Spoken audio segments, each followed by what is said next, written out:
Bienvenue sur Memento Mori, le podcast qui parle du présent en prenant la fin comme point de départ. Je m'appelle Raphaël Charrier, je suis pasteur à Grenoble. Je suis Mathieu Gérald. J'ai fait plus une voix de robot, moi. Oh là là. Eh mon gars, mais faut me prévenir que tu fais des trucs Ben comme non, ça. si je te préviens, c'est plus drôle. J'étais pas prêt. Mais non, mais si je te préviens, c'est pas drôle. Oh là là. On en Donc était tu es où pasteur où, Mathieu? Ah ouais, donc je suis pasteur à Etup et on est tous les deux blogueurs sur le site. Tout pour sa gloire.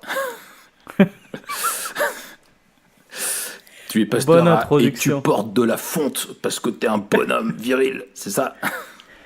Ouais, je peux porter de la fonte, m'a dit le chirurgien aujourd'hui. Ok, bon bah c'est Je cool. sais que je suis pour de vrai allé à l'hôpital aujourd'hui. C'est le dernier épisode hôpital. Oh, purée, c'est pas possible, ça va pas avec notre thématique là.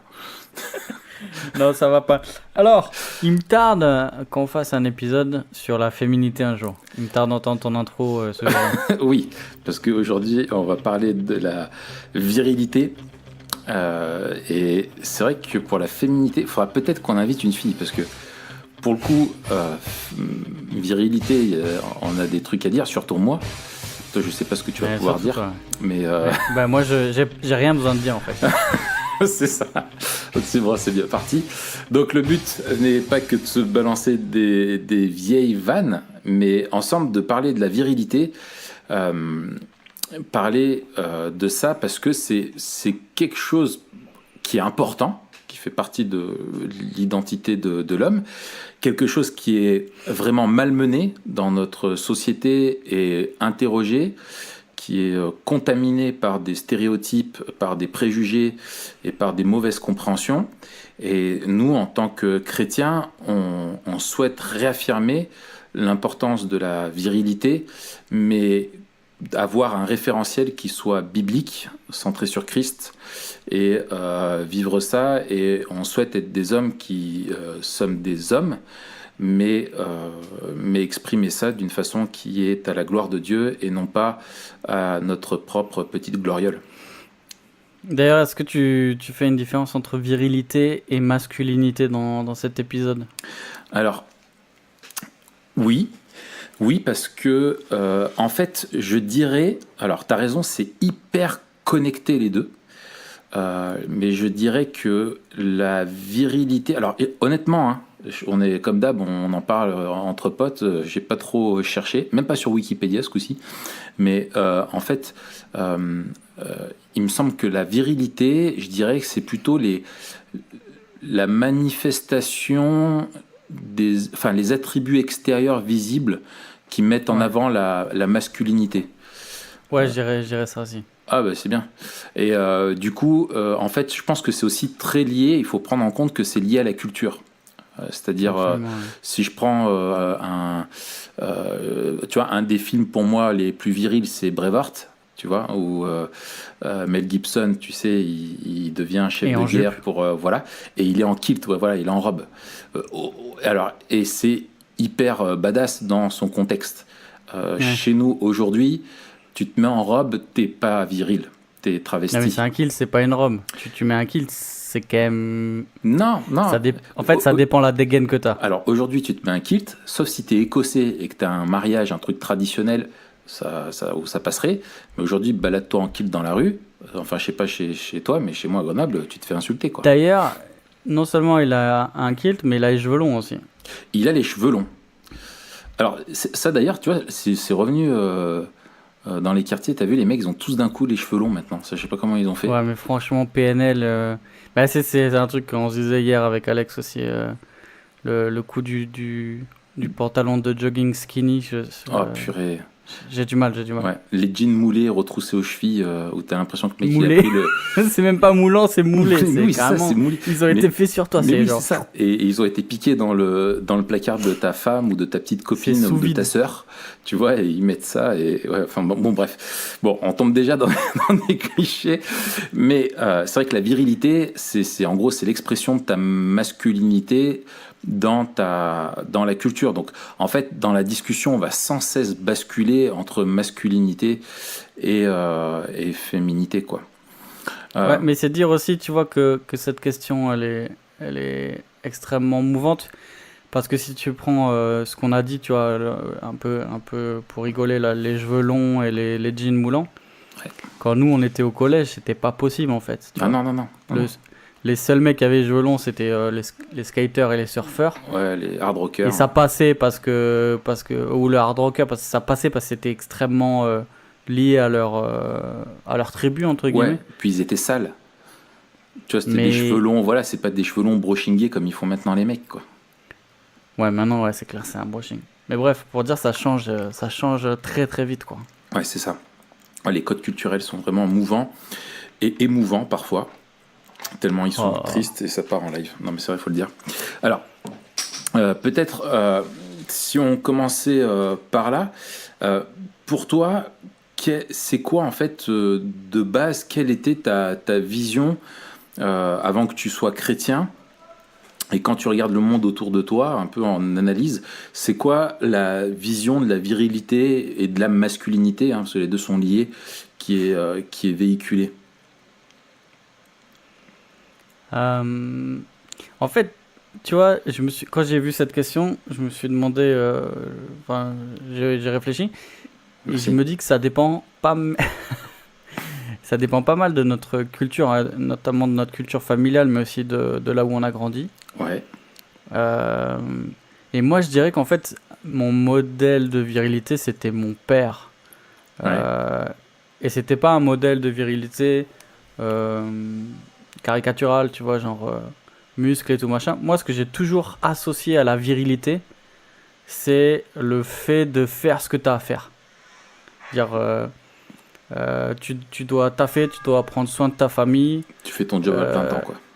tu fais ton job à plein temps, avec des trucs bien sûr, les trucs de mec, genre qu'on doit faire. Tu dois chauffer la maison, donc tu coupes le bois, tu dois entretenir la voiture, tu dois faire les trucs que tu as à faire, tu vois.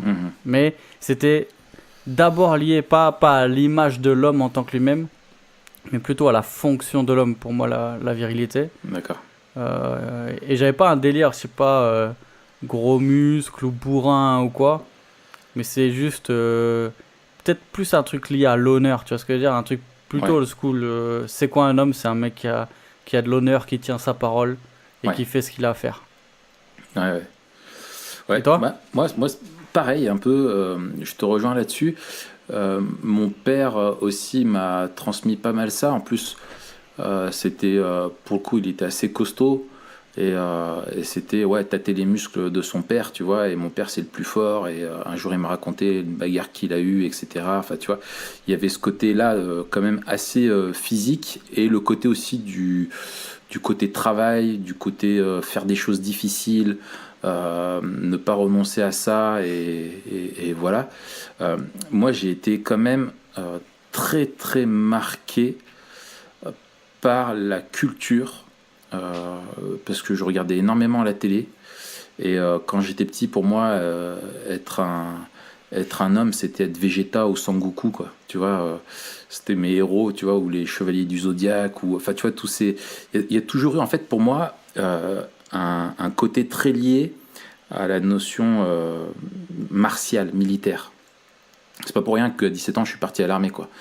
Il y avait vraiment ce côté-là de dire t'es un homme, tu dois faire ce qu'il y a de plus dur pour un homme, c'est tu dois savoir te battre. Et c'était pas, moi j'étais pas très en avance sur la question, tu vois, tu vois par exemple le fait d'avoir un corps hyper musclé et tout ça, pour moi c'était Quand tu pas parles important. de Vegeta quand même. Oui, non, mais Vegeta c'est une machine. Tu vois, en fait, moi, c'était ça, c'était d'être pour moi, quand j'ai été plus grand, si tu me parles de la star de ma jeunesse, mon idole de toute ma jeunesse et celui qui m'a le plus influencé, c'est Bruce Lee. Ouais. Tu vois, tu regardes Bruce Lee, il était sec, bon, il était hyper musclé, et voilà, mais c'était pas tu vois ce que je veux dire, un canon de beauté, mais c'était en mode, tu vis pour le combat. Et moi, c'était ça un peu être un homme, c'était ça. Après, plus tard, il y a eu, comme j'étais tout le temps dans les arts martiaux et tout ça, il y avait aussi Miyamoto Musashi, tu sais, cette mentalité-là un peu de samouraï. C'est celui qui a écrit le traité des 5 roues. C'est vraiment tu vois, un personnage historique qui est presque aussi mythologique, Musashi.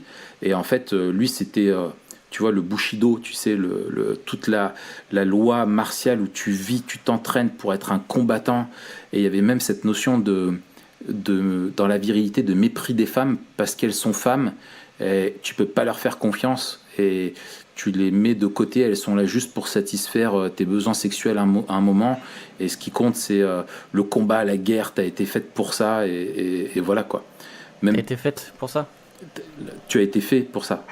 Ouais, l'humanité a été faite pour ça. Mais en même temps, même avec mes potes, tu vois, où j'étais pas mal dans l'univers et la culture un peu, tu vois, de la rue, très hip-hop, rap, tout ça. On était, tu vois, vraiment influencé par ça, ou même faire un compliment à un pote, tout de suite l'autre il te disait, mais t'es un espèce de gros homosexuel, mais en version vulgaire, quoi. Tu vois, c'était même un compliment sur un artiste, où des fois juste tu disais ah ça c'est beau, dire que c'est beau, ça faisait de toi un homosexuel. Tu vois un peu le côté sentiment, voilà. S'ouvrir même. Voilà, ouais, c'est ça. T'es une machine, t'es un dur, Donc moi je suis parti de loin et j'en garde encore des traces, hein, je le reconnais. Hein, franchement. Donc c'était plutôt le modèle guerrier. C'est ça. Ouais. Qui se rapproche du modèle antique de la virilité. Ouais, c'est ça. J'étais très, très old school.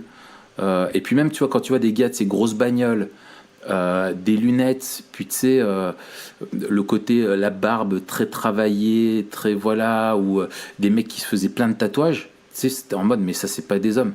S'ils veulent juste de l'apparence, ils veulent juste des femmes, c'est pas des guerriers, tu vois. C'est des mecs qui se vantent, ils veulent des chromes sur les bagnoles, des tout ça et tout.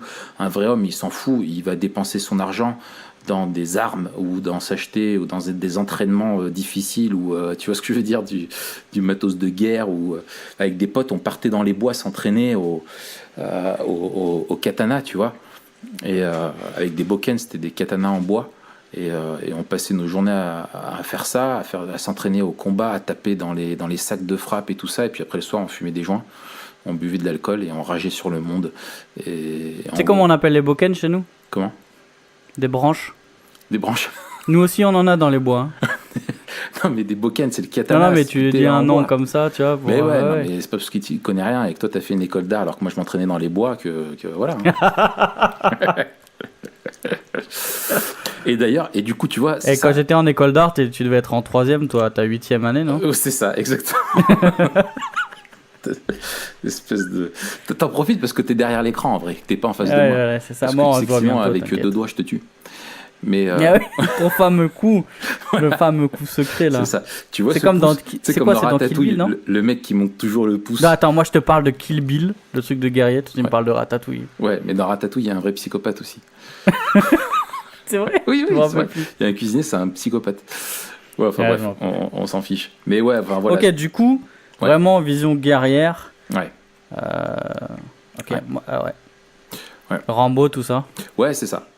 C'est ça. Et en fait, ce qui est, moi, tu vois, si j'en reviens maintenant à une question de vision du monde, en fait, c'est que, tiens, voilà, je vais commencer par une question plutôt.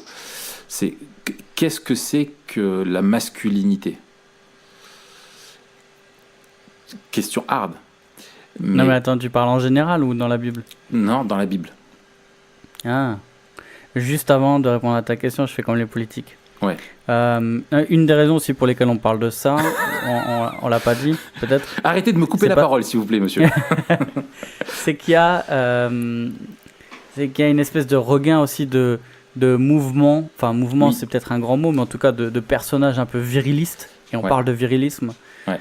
Je t'ai envoyé quelques liens, on va pas leur faire de la pub, mais il y a des gars sur internet qui en font des tonnes. Ah, mais c'est terrible. Justement pour définir une espèce de virilité. Réactionnaire. C'est très caricatural. À fond. Mais c'est aussi le résultat du temps, je pense, en réaction à au mouvement féministe, aux dernières aussi scandales, MeToo, Weinstein et tout. Je pense qu'il faut vraiment se poser la question, justement comme on le fait aujourd'hui, d'une virilité et d'une masculinité définie selon la Bible, parce qu'on est tellement influencé par notre culture que j'ai peur que même dans l'église, en fait, on tombe dans des schémas qui sont plus le fruit de la culture que de la Bible. Et tu vois, je réfléchissais à ça et puis finalement, je me disais, mais qu'est-ce que j'entends par virilité, masculinité? Et en fait, tout ce qui me venait à la tête en premier, c'était quand même des trucs super culturels, tu vois. Mais grave. Et je me dis, est-ce que ça veut dire qu'un mec qui fait pas ça, il est pas viril?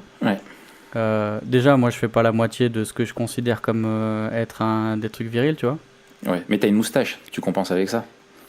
Moi, je compense avec la moustache, je mets tout dans la moustache. Freddie Mercury aussi compensait avec la moustache. Ah, tu m'as tué. Mais tu vois, pourquoi je dis ça? Parce que il y a quelques années, je sais pas si tu avais vu ou si tu t'en souviens, il y avait eu une espèce de mouvement, et je sais que des figures comme Mark Driscoll aussi étaient un peu... oui. Tu vois, ce pasteur américain. Alors depuis, il a fait une pause et depuis, il est revenu. Celui qui avait donc, il était dans Acte 29, je crois même qu'il était président d'Acte 29, président de Mars Hill. Ils avaient des campus et tout. Et bref, et lui, il avait une espèce de surmasculinité, enfin un truc. Il en parlait aussi dans ces termes. Et à l'époque aussi, il y avait tout un mouvement autour des sports de combat et où il faisait un peu l'apologie des sports de combat en disant mais si Jésus vivait aujourd'hui, il ferait du MMA ou des machins comme ça, tu vois. Tends l'autre joue, vas-y, je te dis, tends l'autre joue, pas. Et j'étais tombé sur des articles genre Jésus n'est pas un combattant de MMA ou des machins comme ça, parce qu'il y avait tout un mouvement en fait qui était tombé dans ce délire-là. Ah ouais, bon, c'est outre-Atlantique. Hein. La question de la masculinité dans la Bible, c'était ta question tout à l'heure. Ouais. Alors, vas-y. Je dirais, tu devrais écouter le mail qu'on a reçu qui dit d'arrêter de m'interrompre. Ah ouais. Je l'ai imprimé, je l'ai encadré d'ailleurs. Ah bon? Je l'ai mis. Non.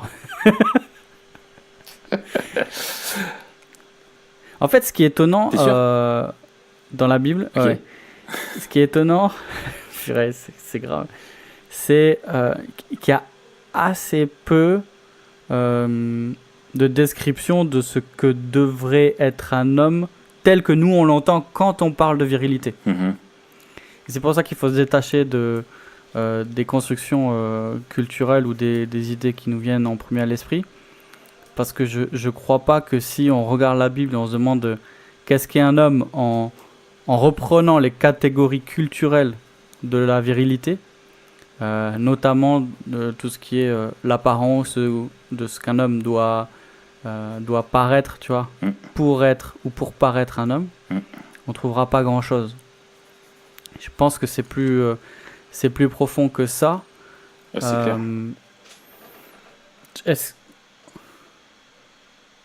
Je pense que le plus souvent, la masculinité, elle est déjà définie en rapport avec la féminité, ou plutôt l'homme est défini en rapport avec la femme, et que justement un déséquilibre, ça va creuser tout le temps l'écart qu'il y a entre l'homme et la femme. Et je pense qu'un défaut d'une vision biblique de la masculinité portera toujours atteinte à la vision biblique de la féminité et va toujours nuire à la femme en fait. Excellent. Donc si on ne sait pas ce que c'est un homme, ça va faire du mal aux femmes. Et vice versa.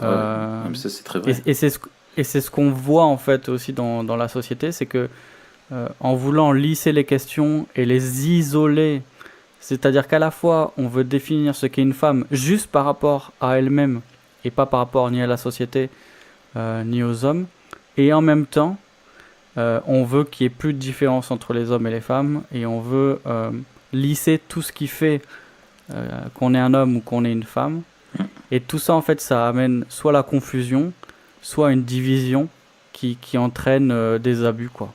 Ouais. Donc le point de départ, je dirais que c'est de définir la masculinité en rapport avec la féminité.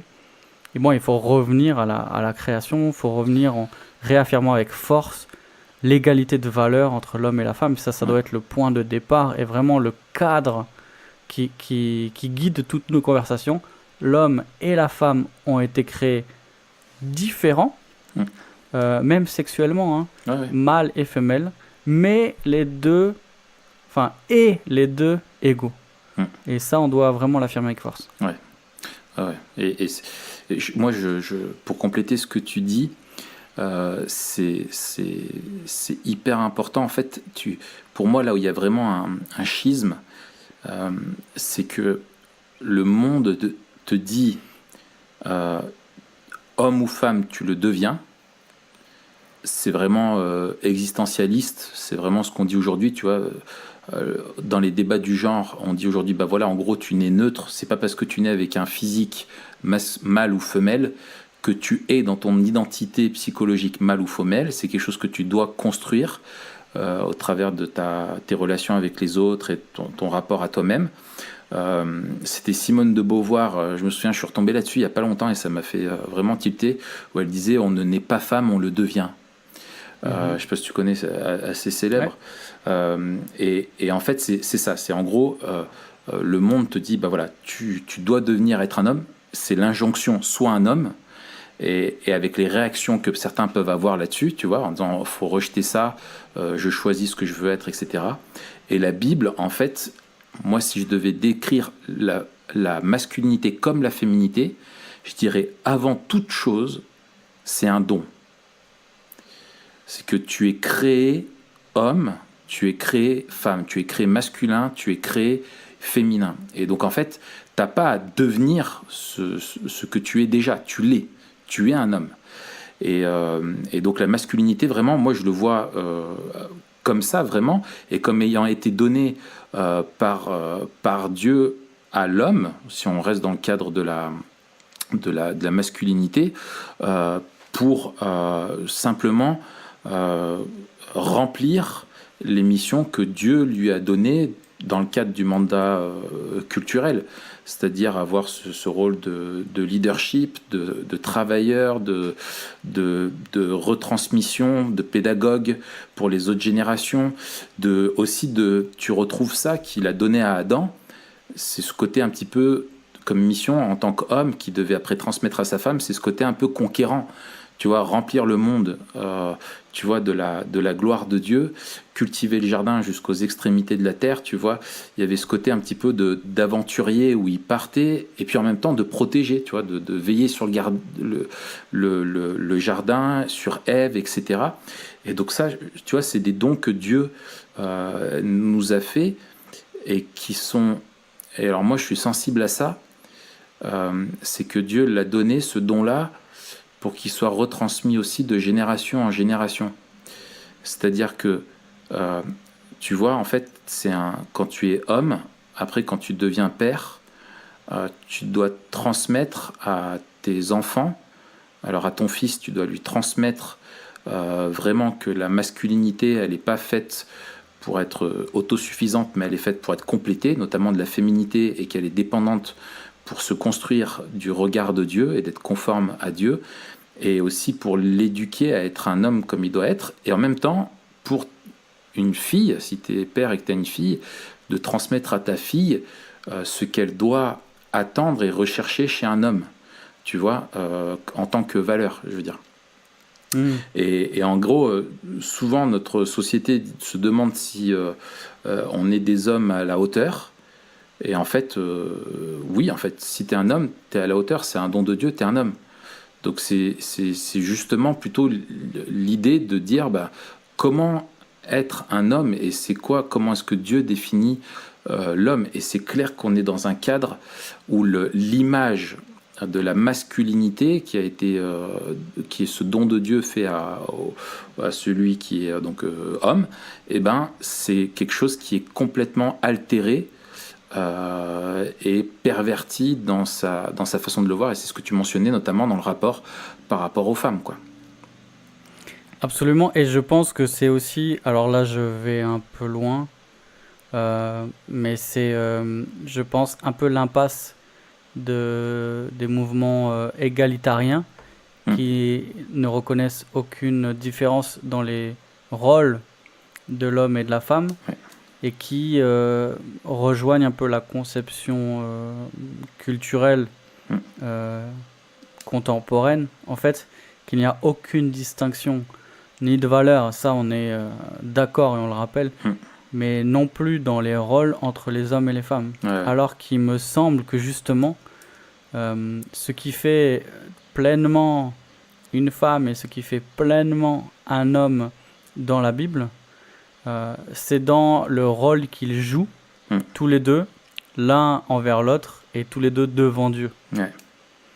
Et je suis d'accord avec toi que on a tendance à vouloir exposer la virilité et souvent au détriment des valeurs. C'est ça. Et C'est ça. c'est terrible parce que le plus souvent, j'ai l'impression que plus un mec pense ou montre qu'il est un mec, et moins en fait il remplit son rôle d'homme, tu vois. Mais c'est ça, mon gars. Tout à fait. En fait, c'est une virilité de surface, quoi. C'est une masculinité qui est dépourvue de ce qui en fait vraiment la source, quoi. Et je pense que tu as beaucoup d'hommes en réalité qui sont dans une espèce de surcompensation de ce qu'est être un homme, parce que au fond d'eux, ils sont dans ce paradigme de dire je dois me construire ma masculinité, et est-ce que j'ai ce qu'il faut, est-ce que je serai assez fort, etc., etc. Et tant que tu sais pas que tu es un homme, que tu es réellement homme à cause du don de Dieu, tu fais tout pour surcompenser ça. Et en fait, t'en as qui tombent, ou sinon dans une espèce de démission, c'est l'autre pendant, c'est qui sont, comme disait Mike Evans, il y a plus d'omelettes que d'hommes, et qu'il manque d'hommes, tu vois, où tu as des hommes qui sont vraiment dans la démission de leur rôle d'homme et de la masculinité, ou même dans leur rôle d'homme dans l'église, dans la famille, et c'est vraiment une grande souffrance pour les femmes, et pour eux-mêmes aussi, et ils sont dans une espèce de contrefaçon de création, tu vois, de ce qu'est un homme, d'homme utilitariste, tu vois, mercenaire, matérialiste, etc. Et en fait, il multiplie les facettes visuelles, tu vois, donc les attributs extérieurs de ce qu'est un homme, soi-disant, tu vois, avec tout ce que ça peut représenter, certains, alors qu'en fait, en vrai, il refuse le combat, quoi. Tu vois, il refuse d'assumer les responsabilités intérieures et celles qui viennent vraiment de la mission que Dieu nous a donnée, quoi. Et il n'y a rien de plus destructeur à un homme que de lui dire t'es pas un homme.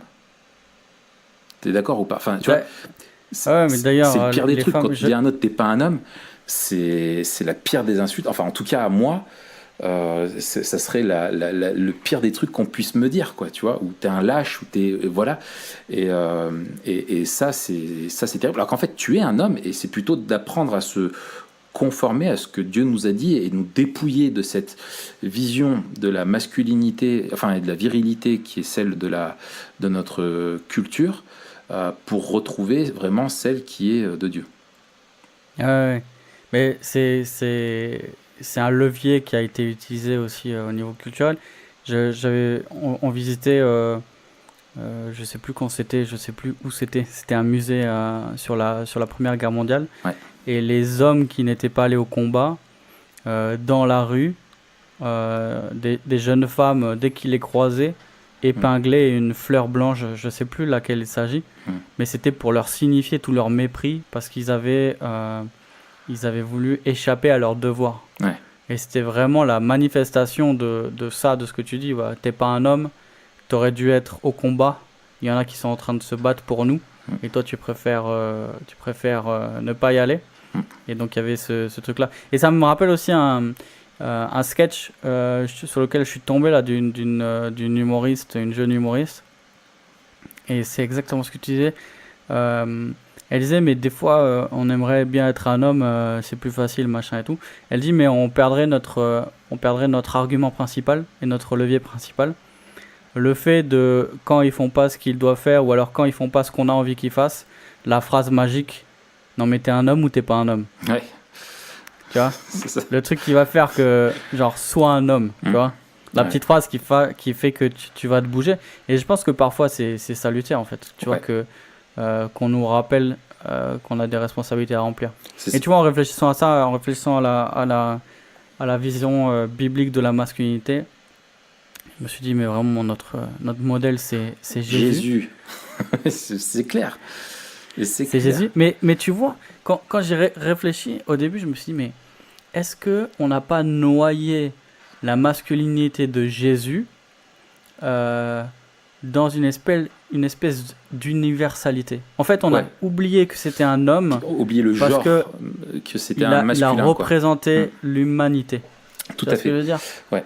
Alors, mais en y pensant bien, une des clés, c'est de se rappeler que c'était vraiment un homme, et aussi de se rappeler que c'était le second Adam, et que ça replace aussi sa mission dans le mandat donné à Adam.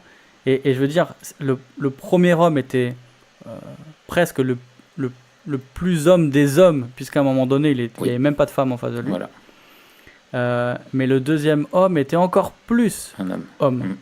Et non seulement Jésus est l'humain par excellence, mais c'est aussi l'homme par excellence. C'est ça. C'est que c'est vraiment de la théologie de l'alliance, quoi. La tête fédérale de l'humanité déchue, c'est Adam, un Adam qui est déchu et qui a failli aussi dans son rôle de masculin, dans le fait de remplir les missions que Dieu lui avait données, et on est tous impactés par ça, et que Jésus, lui, en tant que second Adam, est venu révéler vraiment aussi ce qu'est la masculinité, l'autorité, parce que si Dieu s'est incarné en homme et pas en femme, c'est pas non plus un hasard. La cause de la chute, vraiment dans le décret de Dieu, c'est intéressant de voir comment le Nouveau Testament, à chaque fois, notamment Paul dans Romains, dit que c'est à cause de la chute d'Adam que le monde est entré, que le péché est entré dans le monde, et ainsi que la mort. Et il dit pas c'est à cause de la chute d'Ève, mais c'est vraiment la responsabilité était donnée à Adam, et c'était lui qui était le garant de ça, de notre obéissance devant Dieu, et notre représentant. Et en lui, on a tous chuté. Et en s'incarnant, Jésus montre un modèle d'homme et de l'autorité que devrait exercer l'homme sur la création dans tous les rapports, quoi. Et Jésus, c'est ce que je disais il y a quelque temps là dans une prédication, j'en ai fait un article, je pense que je le mettrai là sur le rôle du mari et de la femme dans le couple. Donc bon, on est propre à la question dans le cadre du couple, mais en fait Jésus, ça a été l'homme le plus si je disais Jésus c'est le bonhomme, le plus bonhomme qui ait jamais eu, quoi. Et en fait il a été tout ce qu'aurait dû être Adam, et Jésus dans sa masculinité défendait les faibles, honorait les femmes et les enfants, il défendait les intérêts de Dieu et non pas les siens. Il vivait pour une mission qui le dépassait, il était prêt à sacrifier sa vie pour ça, pour sauver les autres.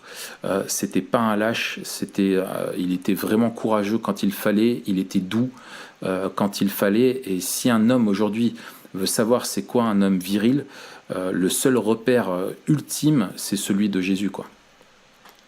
Absolument. Et je pense que l'image de Jésus a souffert aussi de l'imagerie culturelle. Tu vois, un Jésus tout mou, tout mielleux, etc. Et on a oublié la force de caractère, l'abnégation, le courage, la consécration, l'engagement. Il a fait et pour moi, ça, comme tu disais, ça c'est un terme, tu vois, l'engagement. C'est vraiment quelque chose qui définit ce qu'est être un homme. C'est celui qui s'engage, qui s'est engagé à remplir sa mission.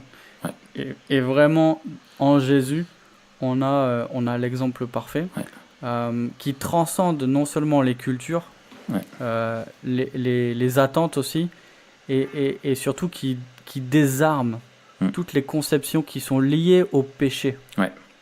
Et je pense que comme je disais tout à l'heure, très facilement, dès qu'on tombe dans des définitions qui ont plus à faire à la culture et au péché, on creuse l'écart et on tombe dans l'excès. J'ai lu que souvent les deux excès de la virilité, c'était soit un excès en trop, et donc on reprochait aux hommes d'être trop violents, de tomber dans des excès comme ils étaient vulgaires, ils étaient abusifs, etc. Ou l'excès inverse, qui était qu'ils se soustrayaient à leurs devoirs, ou alors on parlait d'effémination, etc. Mais je pense que quand on définit la masculinité ou la virilité juste soit par la culture, soit par les images qu'on a qui ont plus à faire à notre instinct pécheur ou à notre nature pécheresse qu'à la définition biblique, on va tomber forcément dans l'un ou l'autre. Parce que soit on va dire il n'y a aucune définition transcendante. Oui. Transcendante de l'homme. Immuable. Soit, tu vois, et on tombe dans un truc soit ultra culturel, soit ultra égoïste. Et on tombe dans des excès comme ça, quoi. C'est ça. Être un homme, c'est pas avoir des tatouages, des gros bras et mépriser les femmes, c'est essayer de chercher à ressembler à Jésus, quoi. Et justement, je trouve que ça nous amène à la dernière question, c'est qu'est-ce que ça veut dire pour nous, en tant que chrétiens aujourd'hui, être un homme viril. Moi, me concernant, je sais que, et c'est vraiment, moi, si j'ai quelque chose à faire passer, c'est ça, c'est, en gros, les hommes se préoccupent trop, comme les femmes d'ailleurs, de ce que la société attend d'elles et d'eux, dans leur comportement pour définir ce qu'ils doivent être, avec tous ce qu'il y a autour de nous comme clichés, comme injonctions, etc., auxquels on doit se conformer pour se sentir bien dans sa peau. Et en fait, au lieu de chercher à savoir ce que la société attend d'un homme, il faut savoir ce que Dieu attend d'un homme, comme ce que Dieu attend d'une femme. Aurélie Bricot, elle a écrit un super article là-dessus.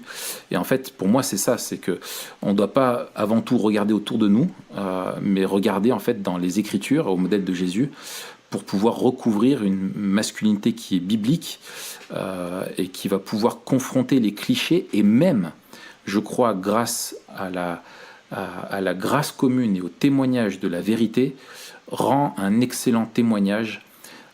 Et moi, je le vois dans une discussion que j'ai eue il n'y a pas longtemps où il y avait quelqu'un qui se plaignait de la masculinité des hommes, une femme avec qui je discutais, une voisine. Et en fait, je me suis rendu compte que tout ce qu'elle dépeignait, c'était le péché, tu vois, que les hommes commettent. C'est pas la masculinité en elle-même.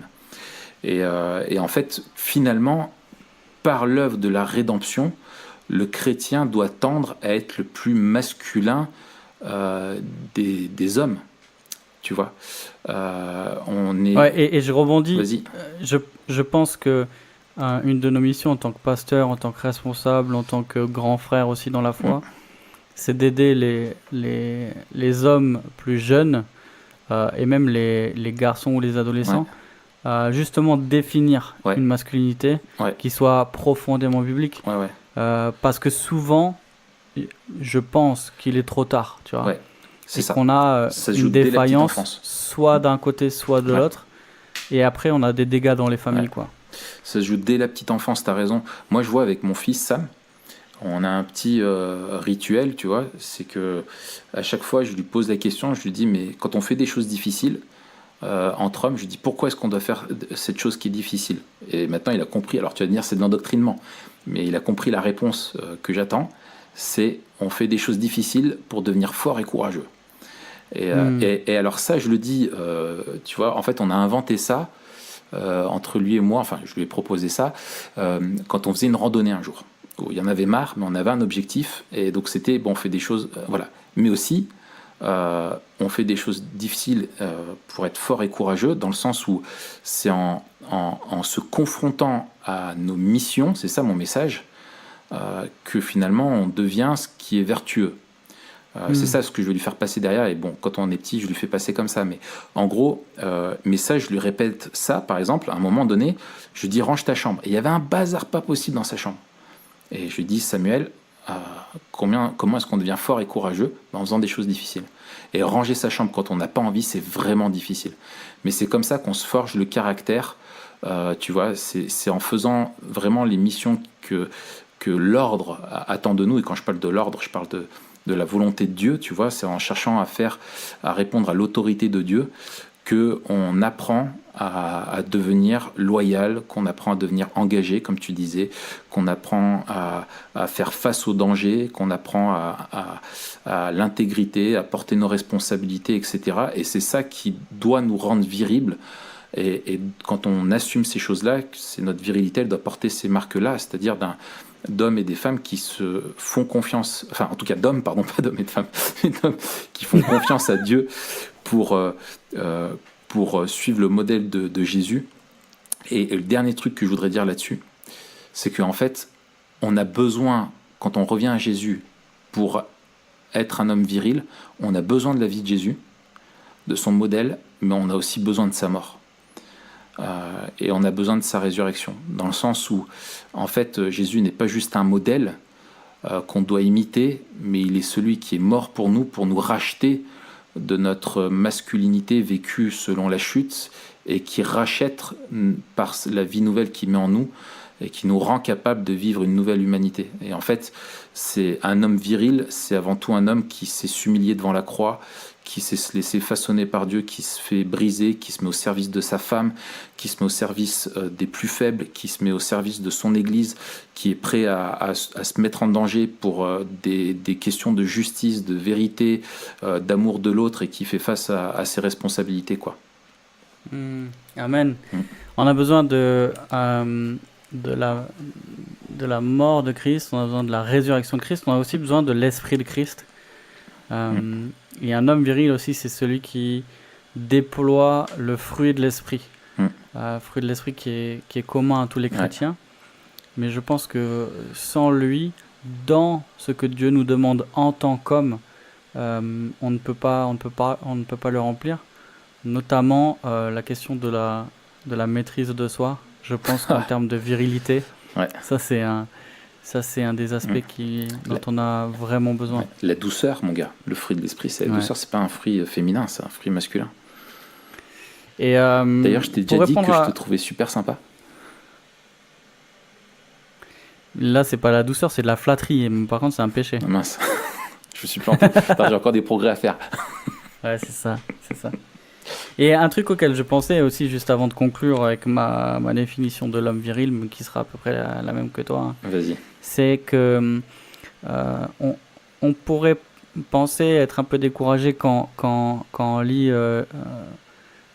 la parole et qu'on creuse cette question, de voir surtout des définitions liées à aux hommes mariés. Et même quand on lit Éphésiens 5, on a ce modèle de Christ qui est un modèle pour le mari face à son épouse et qui l'aime allant jusqu'à se sacrifier, qui est l'ultime engagement par amour pour elle. Mais il ne faut pas oublier aussi que Jésus, le modèle de la virilité par excellence, a vécu sur terre une vie de célibataire. Et que ça doit aussi être un engagement profond pour nos frères qui sont célibataires, à ne pas croire qu'il faut attendre d'être marié pour être viril. Amen. Et qu'il ne faut pas non plus surjouer le rapport aux femmes en étant célibataire pour être viril.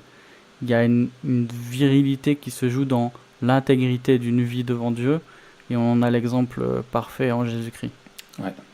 Excellent. Et que Paul a cherché à reproduire aussi, qui était aussi célibataire, quoi. Absolument. Merci Matt. Je voudrais moi juste conclure en citant le 1 Corinthiens chapitre 16 verset 13, où Paul dit aux chrétiens et probablement aux anciens de l'église de Corinthe, soyez des hommes. Et c'est la seule expression qu'il y a dans le Nouveau Testament, c'est la seule injonction qu'il y a dans ce sens-là.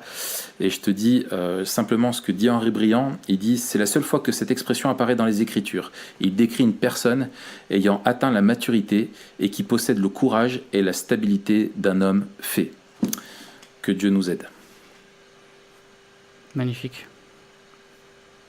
Là, maintenant, tu conclus, en fait. Ah ouais. Salut, au Et revoir. à la semaine prochaine, les amis. Hein. Ouais. Merci pour vos commentaires, merci pour vos 5 étoiles, hein, qui sont de plus en plus nombreuses, mais pas encore suffisantes sur iTunes. Merci. En fait, si t'es un homme, tu mets 5 étoiles, sinon c'est que t'es pas un homme, quoi. Voilà, le test de la virilité, voilà. c'est d'encourager les frères. Voilà, et le test de la féminité aussi, d'ailleurs. Voilà, ça vaut pour tout le monde. Hein, sur iTunes, sur YouTube, sur SoundCloud. On se dit à la semaine prochaine. Salut Raph. Ciao, ciao.